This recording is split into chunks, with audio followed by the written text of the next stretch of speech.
저는 성탄절을 맞이하면서 마리아에 대해서 같이 생각을 하겠습니다.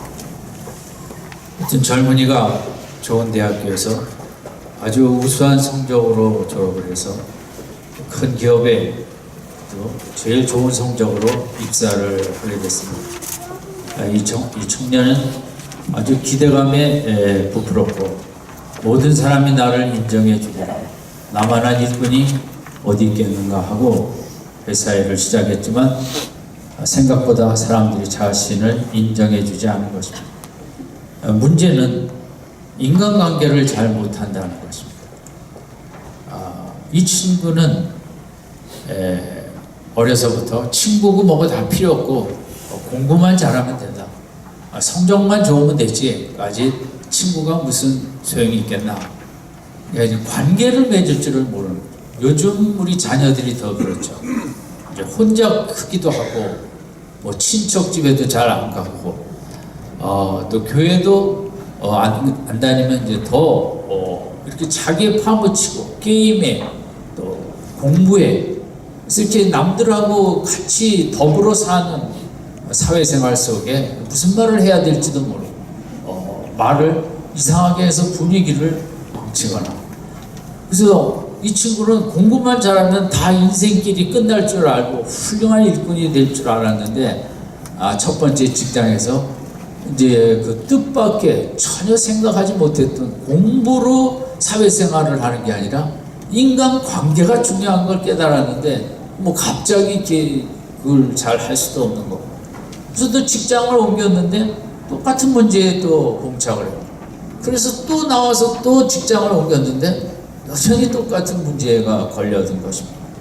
그래서 자꾸 몇 번 옮기다가 그는 집안에 이렇게 홀로 있게 되고 결혼도 아직 할 수 없었고 40이 가까운데 직장 생활도 못하고 이렇게 외롭게 지내는데, 근데 그게 한두 사람의 얘기가 아니라 오늘 많은 분들이 최고 학부를 나오고 근데 직장 생활에 그 관계를 하는 게 어려워서 이제 사회생활을 어려워하고 회사를 그만두고 이런 분들이 많다는 것입니다. 내가 생각하기에 공부만 잘하면 진짜 일꾼이 될 것이다, 모든 사람이 인정하는, 그게 반대였다는 것입니다. 공부는 그렇게 썩 잘하지 않아도 잘 웃을 줄 알고 농담도 유머도 있고 또 이렇게 남을 이렇게 받아주기도 하고 이런 사람이 더 귀한 일꾼인 것을 이제 이 청년이 간과했던 것처럼 우리 주위에는 이런 분들이 적지 않고 저도 우리 아이나 통해서 듣는 것은 최고 학부에 최고 로스쿨을 나와도 관계를 못하기 때문에 회사에서 나가게 되는, 남들도 힘들게 하는 이런 얘기를 제가 자주 듣는 편입니다. 일꾼이 된다는 것, 이게 중요한 거죠. 우리가 자녀를 낳고 자녀로 끝나는 게 아니라 사회에 또 교회에 귀한 일꾼이 되어질 때 기쁨이 있듯이 하나님께서도 우리가 하나님의 자녀로서만 머무르는 게 아니라 하나님 나라를 위한 소중한 일꾼이 되기를 원하시죠. 결국은 전 세계 모든 나라와 또 모든 기업과 문제는 일꾼입니다. 좋은 일꾼을, 정치적으로 경제적으로 좋은 일꾼을 가진 나라는 잘 되게 돼 있고 좋은 일꾼이 부족한 나라나 기업은 어려움을 겪고, 그건 교회도 마찬가지입니다. 직분자가 수백 명이 수천 명이 그게 아무것도 아닐 수가 있습니다. 얼마나 하나님 앞에 귀한 일꾼이 준비되어 있느냐, 결국 교회 문제도 거기 있겠죠. 요즘 어려운 나라 속에서도 좀 더 오픈된 마음의 일꾼, 정책도 이렇게 문제가 나타났을 때 수정할 줄 아는 일꾼, 너무 한쪽으로 쏠리지 않는 그 정책을 펼 수 있는 일꾼, 우리가 너무 요즘은 이제 일꾼에 대한 아쉬움을 많이 느끼는데 그것은 교회도 마찬가지일 것입니다. 어쨌든 오늘 한 해를 마무리하며 내가 특별히 교회는 오래 다녔는데 정말 일꾼의 그런 삶으로 이 한 해 지나왔는가 아닌가를 마리아를 통해서 생각해 보고자 합니다. 이 마리아의 일꾼으로서 귀한 모습이 있었기에 어쩌면 그는 성경의 가장 영광스러운 자리, 하나님의 아들을 양육하는 그런 자리에 서게 됐는지도 모릅니다. 하나님의 자녀는 누구나 죄를 고백하고 예수를 구세주로 영접하면 자녀가 됩니다. 그러나 일꾼은 다릅니다. 성경에 나타나는 일꾼은 이제 물론 인간으로 볼 때는 미미할 것 같지만 또 하나님께서 귀히 사용하시기 위해서는 어느 정도 하나님의 마음에 합한 그런 기준들이 이제 있어야 되고, 또 그 기준을 세우기 위하여 일꾼을 불러서 모세처럼 40년 연단을 시키신다든가, 요셉처럼 10여 년, 다윗도 10몇 년의 긴 연단을 시켜서 준비가 되었을 때 이제 하나님께서 왕으로 또 여러 가지로 이제 귀하게 사용하시죠. 이 마리아의 이제 일꾼으로서 첫 번째 모습을 생각하면, 사실 근데 마리아는 외적으로 볼 때 너무 초라한, 자랑할 게 하나도 없는, 보잘것없는 그런 시골 중에 시골의 한 소녀였다는 것이 특이성인 것입니다. 여러분, 우리가 태어난 곳을 얘기할 때 너무 시골이, 너무 외진 것이면 이제 상대방이 거기가 어디야? 경상도야, 전라도야, 이렇게 나올 수 있는 것처럼 이 나사렛이라는 곳이 그런 곳입니다. 일단은 갈릴리라는 북쪽의 위에 변방에 위치했는데, 유대 사람들이 제일 무시하는 지역이 갈릴리입니다. 그래서 성경에도 갈릴리 이방이라고, 이방 땅이라고 나와 있습니다. 그럼 같은 민족끼리인데 그 지역을 이방 땅이라고 불렀다는 것은 얼마나 그 지역을 우습게 여겼다는 것인가 알 수 있죠. 근데 그 갈릴리라는 지역에 많은 성읍과 이제 마을들이 있는데, 그 중에서도 가장 이름이 없는 마을, 동네겠죠. 1,200호가 있었을까? 그것이 이제 나사렛이라는 곳입니다. 근데 그 누가 내가 나사렛 출신이다라고 할 때, 거기가 어딘가, 알 수가 이제 없는 거죠. 그만큼 그런 곳에 또 성경에 부모 이름도 안 나타나 있는, 자랑할 게 하나도 없는 가문, 그 중에서도 아들도 아니고 이제 몇째 딸인지 모르지만 이제 12세에서 15세 정도의 정원에 해당하는 한 소녀였거든요.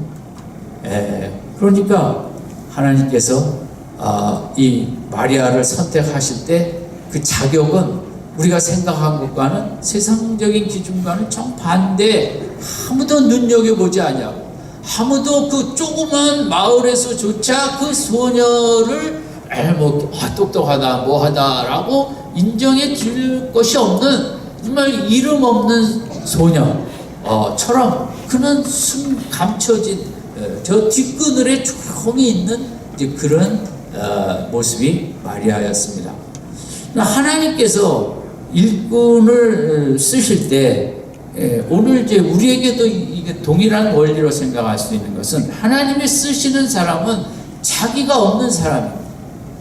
내가 뭘 공부했고, 내가 교회를 얼마 다녔고, 지난번 교회에서는 뭘 했고, 그게 아니라 지금 하나님이 이 시대에도 교회 일꾼으로 쓰시는 분은 내가 죽고 나는 자랑할 게 하나도 없고 예수밖에 자랑할 게 없고, 나는 세상적인 좋은 것도 있을지라도 거기에 대해서 아무런 생색을 내지 않냐는 바보 같은, 내가 없는 사람, 그런 사람이 정말 하나님의 귀한 일꾼으로 사용하시죠.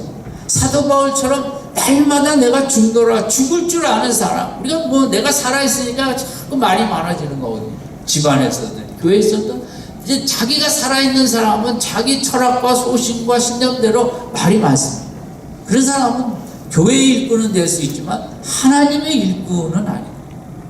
하나님의 일꾼은 자기가 없는 사람, 자기가 죽은 사람, 아무 생각도 없고 바보처럼 그저 하나님으로 가득 채우고 조용히 입 다물고 있는 사람, 그게 이제 성경이 쓰는 하나님이 쓰시는 일꾼인데 마리아가 그런 조용한 소녀 이름 없이 그 누구도 뭐 하나 뭐 외모는 어땠을지 모르겠지만 어쨌든 누구도 눈여겨보지 않는 그런 시골 중에 시골에 아주 뒤에 숨겨져 있는 은밀한 곳에 조용히 살고 있는 그런 소녀가 마리아였고, 그가 택함을 받은 것처럼 우리도 더, 저는 뭐 목사, 장로, 권사 이게 문제가 아니라 내가 정말 하나님이 사용하시는 일꾼, 먼저 가정에서 나를 사용하시는 일꾼이 되기 위하여 내가 더 죽어야 되고, 그것은 교회에서도 마찬가지입니다. 내가 더 죽을 줄 알 때, 내 의견이 없을 때, 소신이 없을 때 바보같이 보이는 게 아니라 하나님께서는 그런 사람 속에 충만히 거하셔서 하나님의 뜻을 이렇게 이루어가십니다. 두 번째는 마리아의 일꾼의 부르심의 내용이 너무 어려웠다는 거예요. 성경에 많은 분들이 힘든 사명을 받았지만 마리아는 처녀가 아기를 낳으라는 이 사명은 이건 뭐 죽느니만 못한 사명이죠. 고대 유대 사회의 종교적인 그런 사회 속에 이 정혼이라는 것은 우리의 약혼과 비슷한데 결혼 1년 전 기간을 좀 더 거룩한 모습을 준비하고자 갖는 기간인데 법적으로는 부부고 그러나 실질적으로 살림은 같이 안 하는 결혼식 이후에 동거하는 이게 정혼 상태거든요. 그 정혼 상태에서 배우자가 죽으면 배우자의 재산이 다 상대방에게 오는, 이게 완전 부부적. 그래서 유대인이 갖고 있던 독특한 그런 상태인데, 이 상태에서 아기를 가졌다는 것은 당시 종교적인 사회로서는 뭐 가장 치욕적인 인간으로서 대접을 받을 수 없는 그 기간만큼은 그게 좀 더 거룩한 배우자로서 준비하는 시간인데 아기를 가졌다는 것은 남자도 문제고 여자도 문제인데 모든 사람의 손가락질과 비난과 모욕을 받아야 되는 자리죠.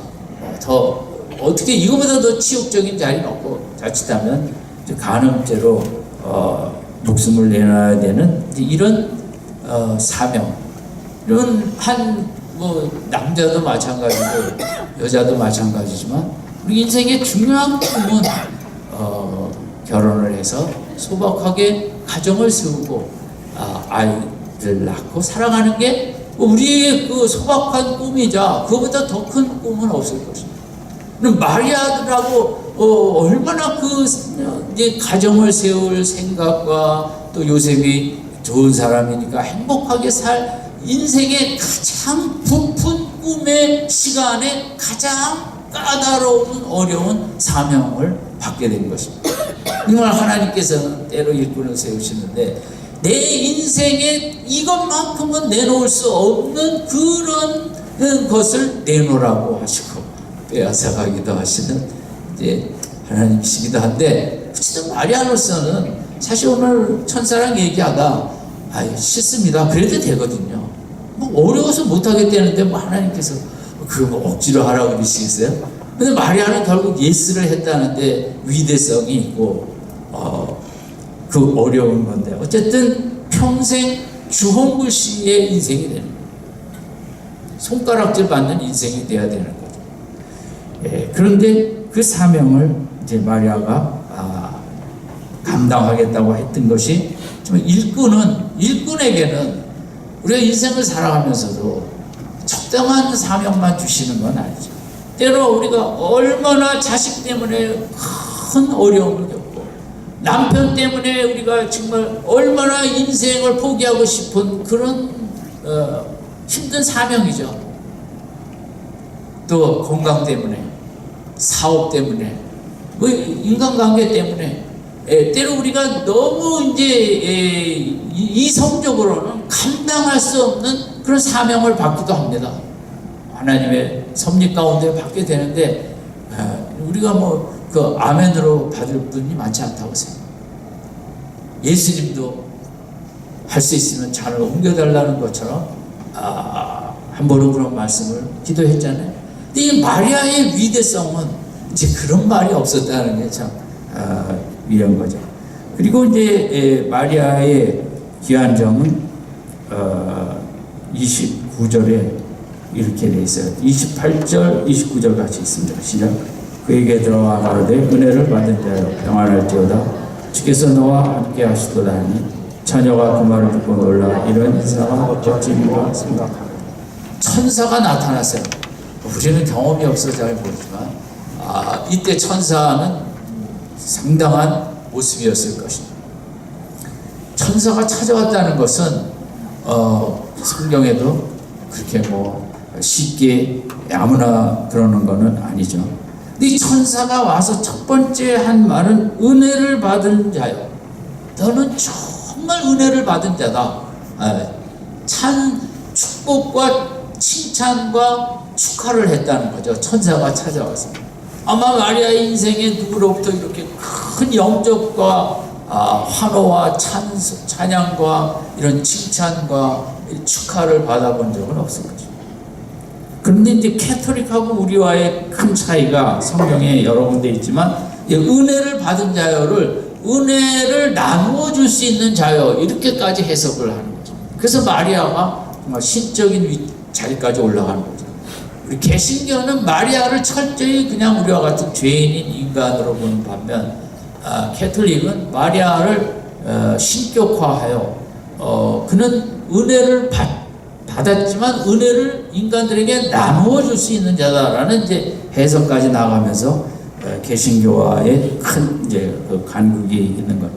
그러면서 평안할지어다 하나님이 너와 함께 하신다.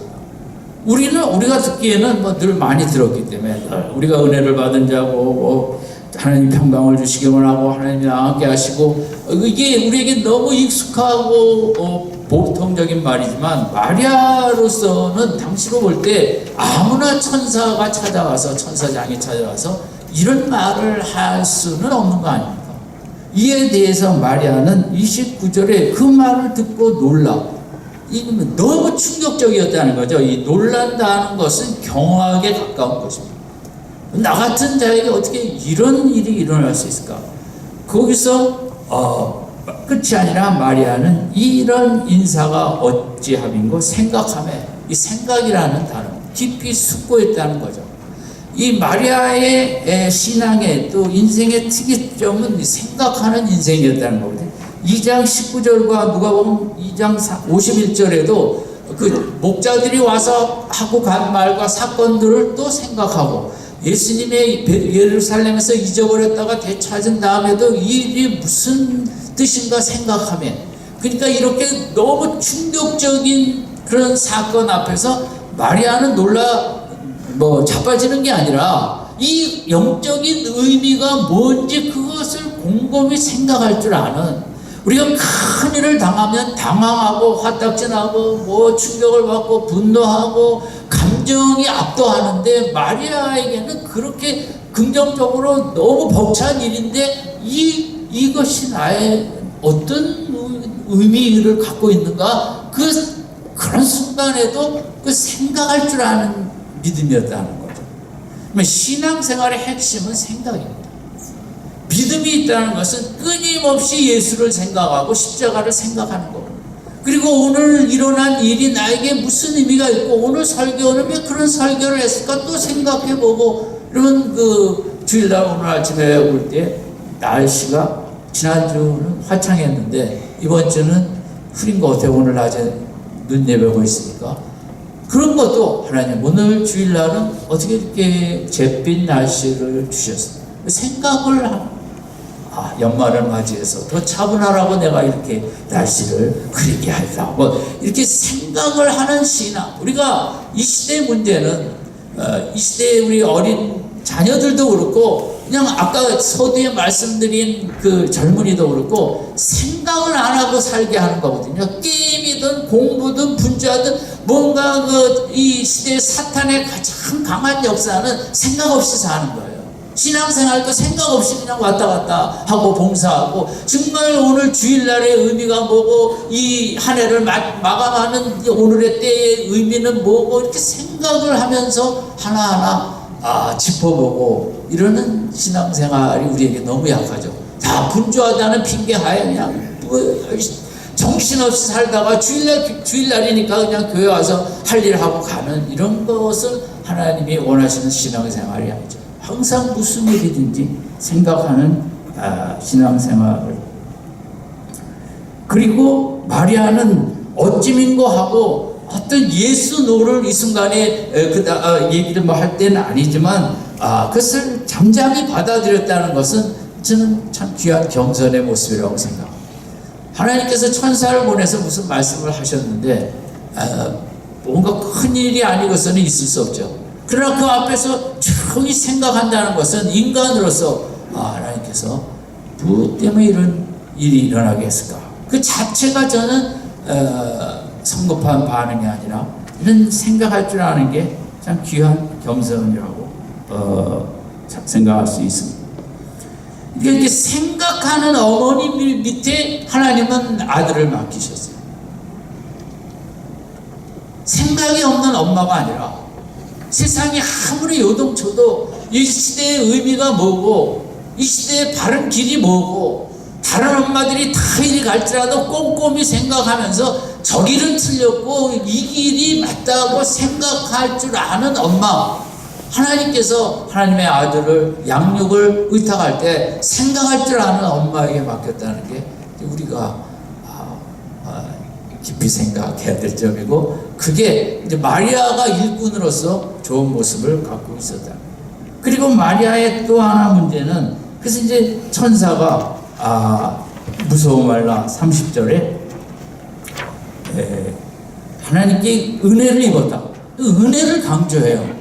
이 은혜는 얼마나 어려운 사명입니까? 우리가 은혜를 어떻게 해석하는가? 좋은 일만 은혜로 해석하는가? 사업 잘 되고 건강한 것만 은혜인가? 아니죠. 그 험한 질병에 걸리는 것도 은혜예요. 바울로 말하면 바울의 가시가 은혜 중에 은혜인 것처럼, 우리에게 어려운 사명도, 너무 감당하기 힘든 사명도 그게 성경적으로는 큰 은혜고, 마리아의 경우도 이제 그런 맥락으로 생각하십니다. 그래서 천사가 31절, 32절, 33절에 이런 잉태를 해서 낳을 아이가 대단한 그런 왕이라는, 왕노릇할, 영원히 왕노릇할 그런 자라는 얘기를 하죠. 근데 마리아가 34절에 같이 읽습니다. 시작. 마리아가 천사에게 말하되 나는 사내를 알지 못하니 어찌 이 일에 대해서 마리아는 다른 사람 택하지 마, 김 집사님 보고 하라고 그랬어요. 그게 아니라 이걸 물어봅니다. 어찌 이 일이 있으리까? 하우거든요.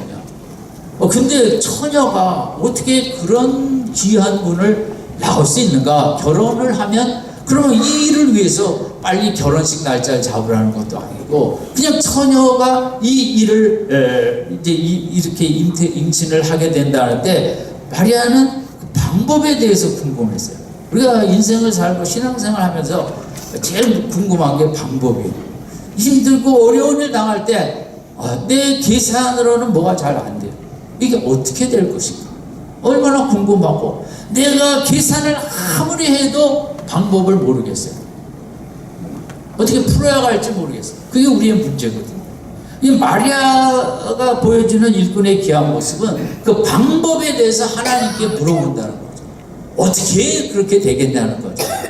내가 볼 때는 임신도 불가능하고, 어떻게 나 같은 자에서 그런 귀한 자가 그냥 결혼하기도 전에 아이를 가질 수 있고, 어떻게 되니까? 여기 이제 중요한 게 35절인데 같이 읽겠습니다. 시작. 천사가 대답하여 가로되 성령이 네게 임하시고 지극히 높으신 이의 능력이 너를 덮으시니 이러므로 나실과 거룩한 자는 하나님의 아들이라.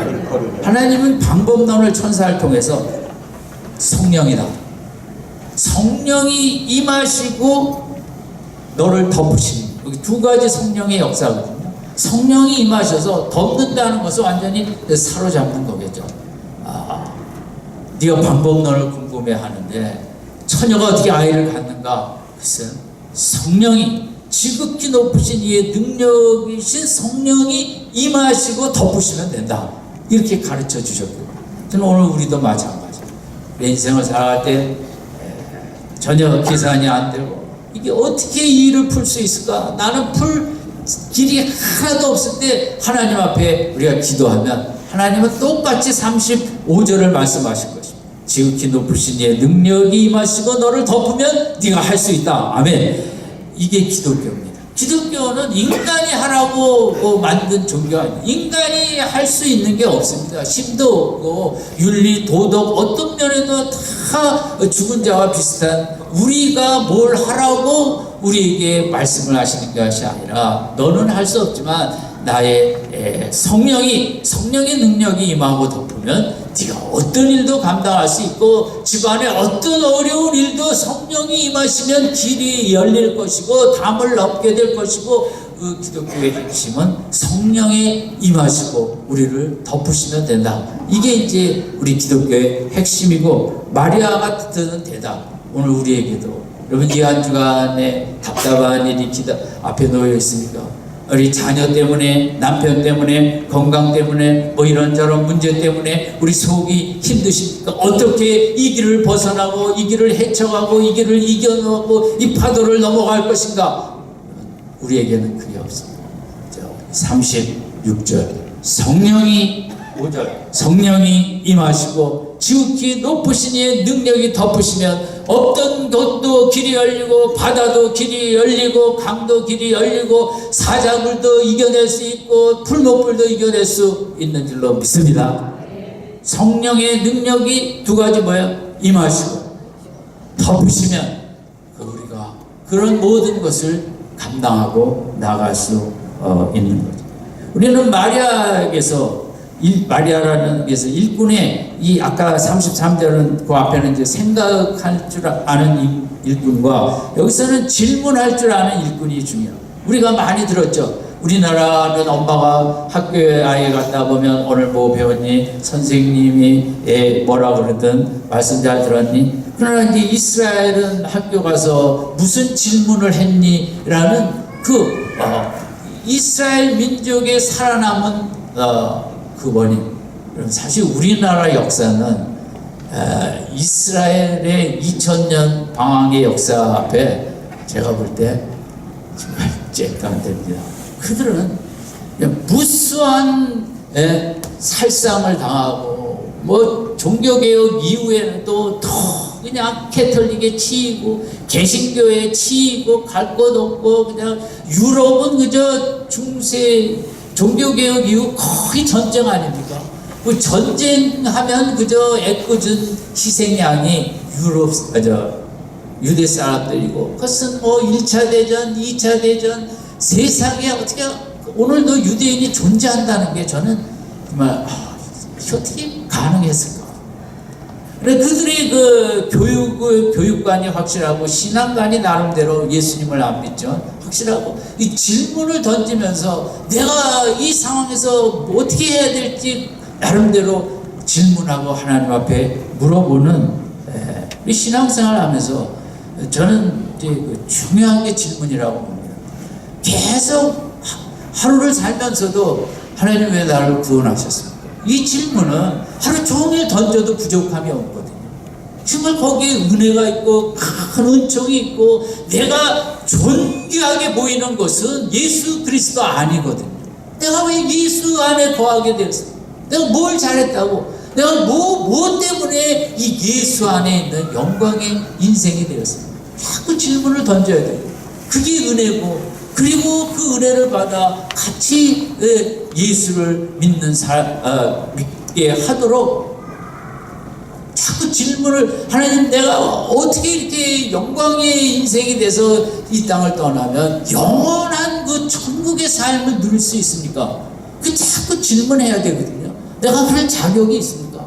하나님 어떻게 그렇게 큰 영원한 축복을 주셨습니까?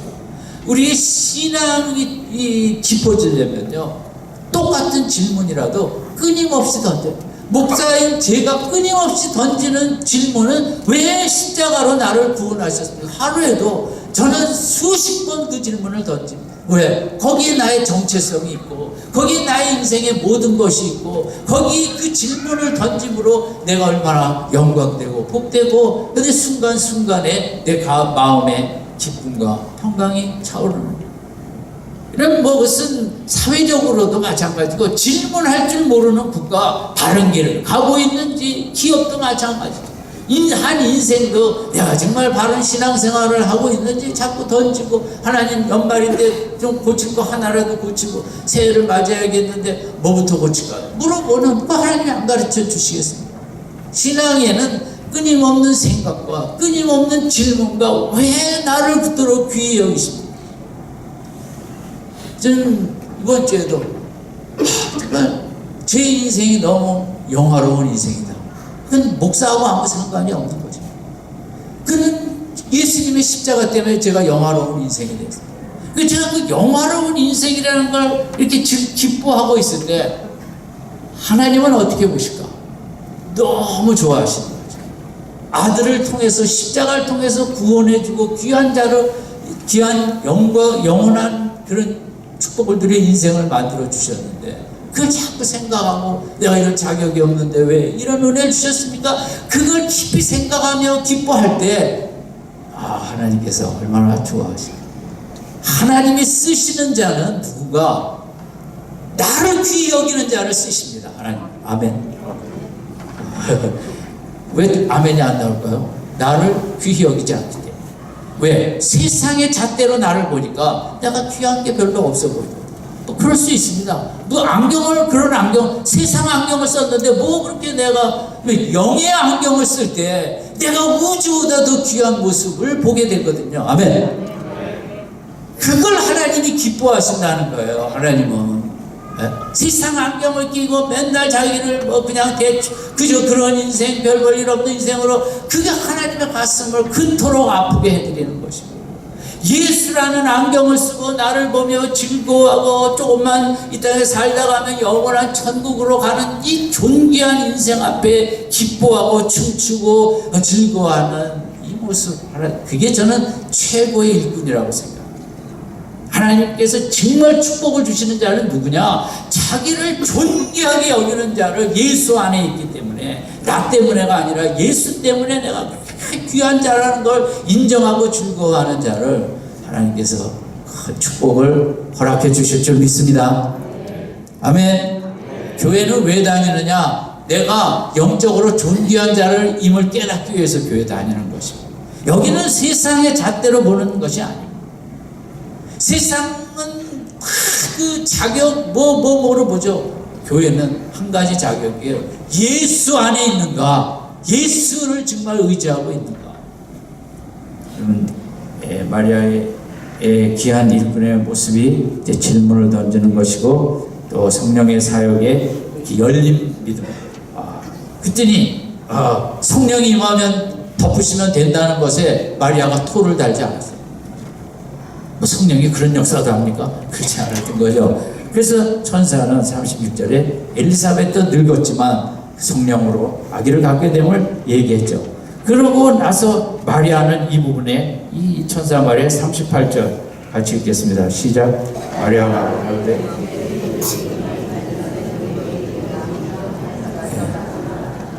일꾼의 중요한 그 모습은 마리아의 주의 계집종. 종이라는 건 노예예요. 우리가 종을 상당히 교회에서는 그 어감이 좀 높게 봅니다. 왜냐하면 목사, 장로가 주의 종이다. 그러다 보니까 주의 종이 상당히 고상하고 높아 보이는데 여기 원어는 노예라는 말이죠. 그러니까 그 당시의 사회로서는 가장 낮은 이제 그 계급의 대상을 호칭하는 게 이 종이라는 말이죠. 우리가 종이라고 번역했지만 노예거든요. 여자 노예라는 말이죠. 마리아의 신앙의 이런 모습은 자신이 누군가를 바로 알고 있었던 거예요. 지금 종이라는 건, 노예라는 건 주인이 시키면 무조건 하는 거예요. 죽으려면 죽고 뭐하려면 뭐하고. 어떤 토가 없는 게 노예죠. 주인의 뜻을 탁 살피고 한마디 떨어지면 나중에 할게요 라는 게 없죠. 그런 우리가 민주사회에 살기 때문에 물론 이제 직장에서 혹독한 상관을 만나서 이제 우리가 이런 어려움을 겪기도 하지만 어쨌든 우리가 100여 년 전만 해도 초기 선교사들이 한국에 들어왔을 때 말도 이제 제일 그분들이 안타깝게 여긴 게 이제 그 종들이 있고, 특별히 전에도 말씀드렸지만 그 감리교 선교사님이 그 정동교에 있는 데서 이제 의료도 했는데 그 서대문 밖에 나가 보니까 서울의 양반들이 그 종들이 많이 있지 않습니까? 그 종들이 아파갖고 치료하기 싫으면 다 그 서대문 밖에 갖다 버렸다는 것입니다. 그냥 거기서 아프다가 죽으라고. 그래서 선교사님이 이제 너무 충격을 받고, 내가 이 사대문 안에서 선교할 곳이 아니구나, 사대문 밖으로 나가야겠구나 해갖고 이제 일부러 그쪽으로 나가서 그 양반 주인들이 갖다 버린 그 종들이죠. 그래서 그 당시에 하인들이겠죠. 이제 왜 심심한 거 갖다 버리니까, 약 쓰기 싫으니까. 그 사람들을 자기가 그렇게 이제 떠날 수가 없다는 거죠. 거기를 하고 이제 마장동 쪽에도 가서, 그쪽도 이제 열악하니까 이제 사역을 하시는 분이 있어요. 마찬가지로 마리아는 이제 그 어려서부터 이렇게 이제 이건 뭐 무의식에 들어가지 않았으면 38절과 같은 말이 쉽게 나올 수는 없죠. 나는 뭐 하나님이 하신다면 막 그 38절 뒷부분도 나는 주의 계집종이로다, 말씀대로 내게 이루어지리다. 나라는 인생은 없다는 거죠. 주님의 말씀 앞에서. 근데 주님이 천사를 하신 말씀은 무조건 그걸 떠나서 하나님의 모든 말씀은 다 그대로 이루어져야 되고, 나는 그 하나님 앞에서 그 종인데, 노예인데, 그 일반적인 노예도 주인 말 앞에 껍벅 죽는데 제가 뭐 하나님의 말씀 앞에 무슨 얘기를 하겠습니까? 그냥 노예로서 저 말씀 앞에 제가 그냥 순종하겠습니다. 참, 이 나이가 어린 거에 비해서 하나님이 왜 마리아를 선택했나? 그 시골의 구석구석 숨은 곳에 있는 이름 없는 작은 소녀였지만 그가 나름대로 이렇게 주일학교에서 회당에서 교육을 나름대로 잘 받았다는 거죠. 그래서 그 말에, 오늘 천사 앞에서 하는 말에 전혀 이렇게 우리가 볼 때 정말 성숙한 그런 믿음의 모습을 보여주고 있는 거죠. 이것이 확실한 믿음의 인생관이 있어요. 인생이 뭐냐? 그저 내 인생의 주인은 나죠. 그게 제일 우리의 어려움. 내가 내 인생의 주인이니까 내가 생각하고 싶은 대로 생각하고, 내가 감정을 품고 싶은 대로 품어요. 그러면 인생은 지옥이거든. 내가 주인 돼서 그 생각을 내가 컨트롤한다, 그건 빤해요. 그건 속상한 생각, 어두운 생각, 힘든 생각. 내가 내 생각과 감정과 의지와 뜻을 내려놓는 이 종의 자리에 가는 것이 우리 신앙의 목적이기도 하고, 마리아가 너무 어려서 그걸 보여줬죠. 또 하나 생각할 것은 이런 말씀이 이루어지리다 라는 어떤 면에서 노예이면서 동역자 의식이 있는 거죠. 그게 순종이고, 우리 하나님의 뜻을 순종한다는 것은 어떻게 보면 그건 하나님의 동역자라는 거죠. 그런 말씀에 세상을 이루고, 또 하나는 마리아가 이 일이 끝난 다음에 엘리사벳 얘기를 듣고 39절에 이때 마리아가 일어나 빨리 산중에 가서 유대 한 동네에 이르러 엘리사벳 집을 찾아간 거예요. 그도 성령으로 그 늙은 나이에 아기를 가졌어요. 이것은 마리아는 그 누구도 이해해 줄 수 없고 설명해도 욕이나 받을 수밖에 없지만, 그래도 자기와 같이 성령으로 아기를 갖게 된 그 엘리사벳, 세례 요한의 어머니가 그에게는 멘토였던 거죠. 영적인. 내가 이 험한 길을 가야 되는데, 물론 하나님이 도우시겠지만 이 땅을 살펴보니 그런 믿음의 멘토, 영적인 멘토가 이제 천사가 가르쳐 준 거예요. 그래서 멘토를 찾아가는 믿음, 이게 마리아의 일꾼으로서 귀한 모습이죠.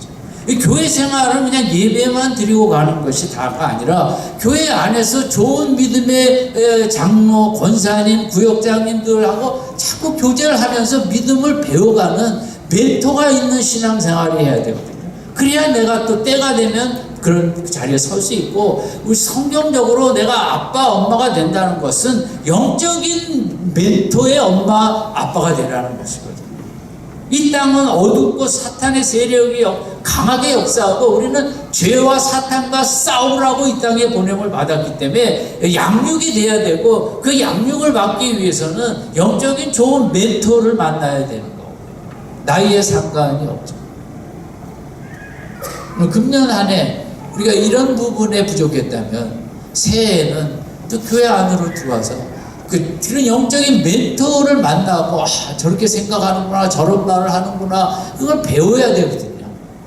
세상의 모든 영역이 좋은 걸, 축구 기술을 배우기 위해서 영국도 가고 야구 기술을 배우기 위하여 미국도 가는 것처럼, 영적으로 우리가 성장하기 위해서 수동적으로 가만히 있어서 되는 것이 아니라 좋은 믿음의 사람을 찾아가고 그런 애씀이 있어야 돼. 마리아가 100kg가 넘는 그걸 안 가도 되죠. 그러나 더 내가 그 영을 강하게 하기 위해서 그 영으로 사는 사람을 만나야겠다. 같이 좀 석 달 반을 같이 있은 거죠. 얼마나 귀한 시간이겠어요. 마리아가 마지막으로 같이 있은 다음에 마리아가 찬양을 시를 만들거든요. 46절부터 55절까지. 이 찬양, 마리아의 찬양은 신학적으로도 아주 중요한 의미를 갖고 있는데, 이건 무슨 의미냐? 내가 이제 험한 길을 가게 되는데 나는 이제 다른 거 안 보겠다, 하나님만 찬양하며 가겠다는 결단이에요. 마리아입니다. 내가 가는 길이 누가 이해해 주겠으며, 누가 나를 칭찬해 주겠으며, 위로 격려해 줄 사람은 세상에 없는 거예요. 설명해도 그런 받아줄 수도 없을 뿐더러, 나 너무 험한 길을 이제 가게 됐는데 어떻게 갈 것인가? 믿음이 흔들릴 수 있지 않습니까? 내가 그러나 이 험한 길을 찬양하며 이기며 나아가겠다. 아멘. 그래서 찬양을 자기가 직접 만들어서, 마리아가 흔들릴 때마다 찬양을 통해서 하나님을 바라보고 하나님을 붙잡고, 사람 붙잡았다가 하면 이 길을 갈 수가 없는 거예요. 우리도 마찬가지거든요. 물론 목사도 마찬가지고, 중직에 해당하는 분도 마찬가지죠. 사람 얘기 들으면 갈 수 없어요. 주의 길을. 교회 아니라고 다 천사가 있는 게 아니거든요. 별의별 사람 다 있고 별의별 말 다 해요. 그 말 다 듣다가는 누구도 그 주의 길을 갈 수가 없는 거예요. 나는 아무 얘기도 안 듣고 그냥 하나님이 하실 때 하나님만 바라보고 나가겠다. 그 방법으로서 기도도 하겠지만, 마리아는 찬양의 시를 만들어서 찬양하며 이기며 나아가겠다. 오늘 우리들에게 필요한 거거든요. 이 시대를 살아가는데 우리가 그렇게 감당할 수가 없는 세상 아닙니까? 새해 2019년도 오면 무슨 좋은 일이 일어나겠습니까? 내년도에는 보나마나 경제도 더 어려워지고 세상도 더 뒤숭숭해지겠죠. 김정은이 마음을 바꾸겠어요? 제가 김정은이라도 해본 포기 안 할 겁니다. 이런 험한 세상을 어떻게 살아남을 것인가? 어떻게 갈 것인가? 나는 하나님만 바라보며 나아가겠다. 아멘. 세상 정치자도, 정치하는 사람도 생각하지 않겠다. 이 나라가 그 사람들에게 달려있는 것도 아니고, 하나님만 의지하고 바라보고 하나님만 찬양하며 하나님만 기뻐하며 2019년도를 걸어가겠다고 우리가 결단하고 새해를 맞이할 수 있길 바랍니다. 마리아가 어린 나이에 그렇게 결단을 한 거죠. 결단을 안 하면, 이번 주간도 하나님만 바라보고 살겠다고 결단 안 하면 얼마나 우리가 흔들리고 방황하고 낙심되고 투덜투덜대고 그런 인생밖에 없어요. 결단하고 마리아처럼 하나님만 찬양하며 나아가겠다 할 때 이 한 주간 천국의 아름다운 삶이 이 땅에 나에게 임할 줄로 믿습니다. 우리가 정리하는 주보 사이에 10개 같이 읽고 마치겠습니다. 마리아 귀한 믿음의 모습 1번 같이 있죠. 너무나 보잘것없는 소녀 마리아의 선택의 특이성이다. 2번 정원한 여자로서 너무나 힘들고 어려운 사명을 받은. 3번 두렵고 떨리는 상황에서도 깊이 수고하는 것. 4번 천사 앞에서 부정적인 반응도 당연한 반응도 하지 않는 겸손. 5번 천사의 충격적인 말을 듣고 질문하는. 궁금하죠? 어떻게 6번 성령 사역에 대한 열린 마음 임하시고 덮으시면 됩니다. 7번 확실한 믿음의 인생, 여정이 주의 여정이라는. 8번 하나님의 동력자 의식 주의 말씀대로 이루어지.